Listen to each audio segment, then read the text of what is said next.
I've got company commander for B Company here, Major Graeme Wearmouth, who's just spent the last 6 months in Wishtan.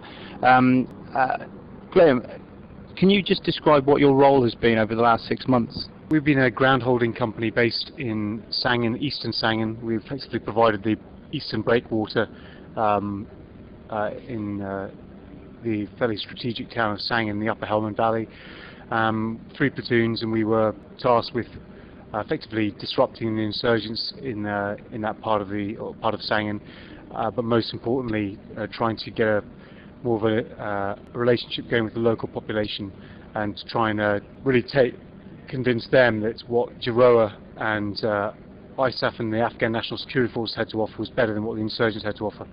A very tight-knit series of alleyways and compound walls, very urban terrain, high 20-foot walls, but actually bizarrely inside those compounds would be lots of fields, so actually it was really an agricultural society but in an urban setting, which provided a lot of challenges for us. How would you describe your relationship with the local population at Wishtan? When we arrived, the relationship wasn't necessarily that great, and that's really because we were only the second company to go into Wishtan on Op HERRICK 10, which was the last iteration last summer. So that was a bit of an uphill struggle to begin with, and our approach was to really get into the compound, speak to the locals, find out what their concerns were, set up various shuras, meetings, local meetings, sort of once a month, big quite sort of flagship events, but also just little small shuras in the different compounds, mosque meetings, try and just get our message out, countering the insurgents who obviously weren't going to let us have an easy ride. Without being sort of too dramatic, I think learning to live and operate in what is effectively a minefield, and at the same time make sure that you don't become too focused on your own force protection, but focus on the population and getting a dialogue going with them, whilst at the same time obviously not taking unnecessary risks, but at the same time recognising that we are there to have an influence on the local population, which means taking risk.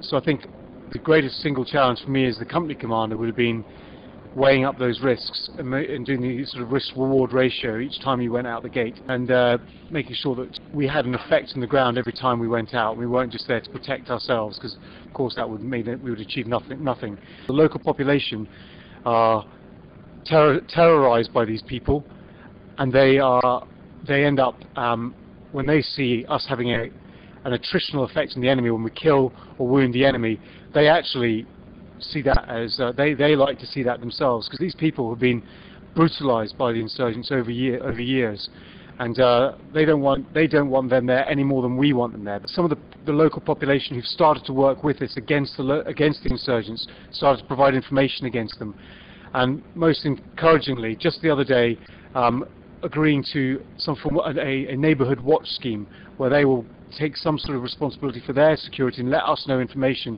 We will take, and we'll have almost like a formal agreement with them, and those sort of things are the real signs of success. I sense with the jocks and the officers that there's an enormous sense of relief. Do you have any messages for your family or the chaps listening?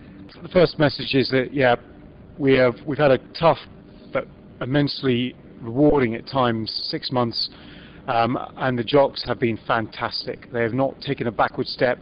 The jock fighting spirit is alive and well, and this generation of jocks is no different to our forefathers who fought in the campaigns of old. I want to send a message out to the boys in B Company who were injured, who are waiting for us to get back. We're going to see quite a few of them in Cyprus, we hope. We're looking forward to seeing you boys. We haven't forgotten about you at all through the tour, and we've been thinking and talking about you a lot. It's quite poignant because as we flew out this morning from Wishtan, we obviously leave 2 men behind. Corporal John Moore and Private Sean MacDonald. We gave them a good send-off. We had a big memorial parade a few nights ago in the fob and a sunset ceremony. The pipes played, the bugles played, and that was definitely poignant, and there was a lot of guys deep in thought as we jumped on that helicopter. There were a few smiles, but actually as we hovered above Sangin before we left, every single man, I looked down the Chinook, every single man was lost in his own thoughts, and I know that every man in that Chinook was thinking about John and Sean and just remembering the wonderful memories we have of them. And they gave the ultimate sacrifice, and the most important thing we can point to is we have made progress, and their sacrifice has not been in vain. And the final thing is to say to the families and friends, we're coming home, we can't wait to see you. You've borne this burden as much, if not more than us, because we know how difficult it is when the empty vacuum is left at home.